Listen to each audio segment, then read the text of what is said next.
Hello and welcome. I'm David Widmar, Managing Partner and Co-Founder of Agricultural Economic Insights, or AEI.ag.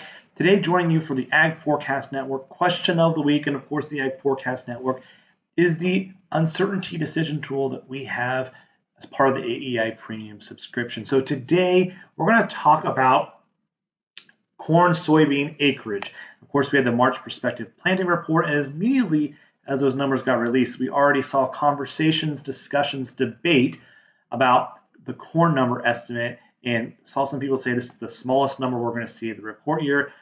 Corn acres are going to go up from here. And of course, the price, the markets moved in such a way that supports that. But there's a lot of uncertainty. There's a lot of planting uncertainty that's still out there. So we have 3 forecast network questions to help you challenge your thinking, but to also benchmark your expectations and see how things might play out in the coming weeks and months. So let's take a look at the platform.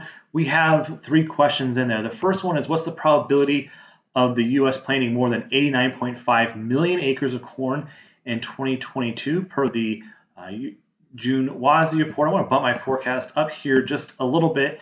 Turn on the consensus. The consensus is almost 80%. This is a new question. We'll get more folks in forecasting in the coming days. Of course, if you're already a subscriber, make sure you update your forecast, put in a forecast, and if you're new to the platform, you can still get in and be a part of this question. On soybeans, we ask probability of it exceeding 91 million. I'm at 50-50. That's maximum uncertainty. See, the consensus is falling below 40%. And finally, what's the probability of combined acres between corn and soybeans exceeding 180.5? I'm at 70%, which is probably too high. The consensus is considerably lower, around 45%. And the idea with these 3 questions is to challenge your thinking just a little bit. We have an article about this in the platform. It's easy to think that producers are just going to switch corn acres, plant corn in ground that was originally thought of for soybeans. And that makes sense at the field level. But when we look at the data and we look at the errors from the initial March estimate and the final acreage number, we see that more often than not, or a majority of the time, we don't see acres swapping. What we actually see is the combined acreage going of, or corn and soybeans acreage both going up or both going down. And preventive planting is a huge part of that story. And so we got to think about, okay, what are we assuming for preventive planting? How might that unfold? Will the dry conditions in the western states and the Great Plains mean we get this crop planted very timely, very quickly? Or will cool conditions that we've seen throughout early April, maybe some wet conditions in the East Corn Belt, slow us down a little bit?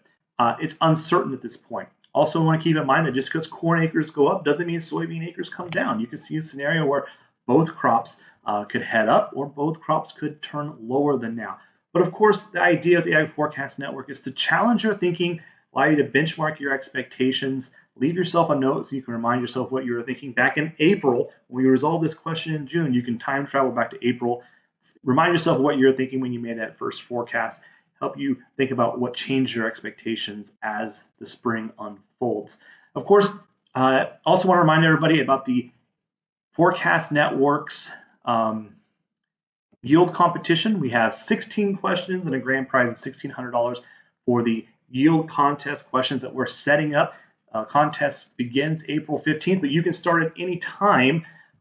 Those with the most points will win prizes on a monthly, on a round basis, and also the grand prize that we've talked about earlier, $1,600 cash prize. Again, all of this is to help you challenge your thinking, be your own guru, and to sort through all the noise that we're going to see throughout the growing season. The planting pace, the drought monitor maps, the yield estimates, all the USDA reports. How do you take all that information and bring that in, dial that in for your own farm expectations, your own individual expectations, or helping you have better conversations with your customers? Again, I'm David Widmar. Thanks so much for joining us this week. Get those forecasts in for the acreage and check out the forecast challenge that we have opening up. 16 questions, $1,600. Until next time, stay curious.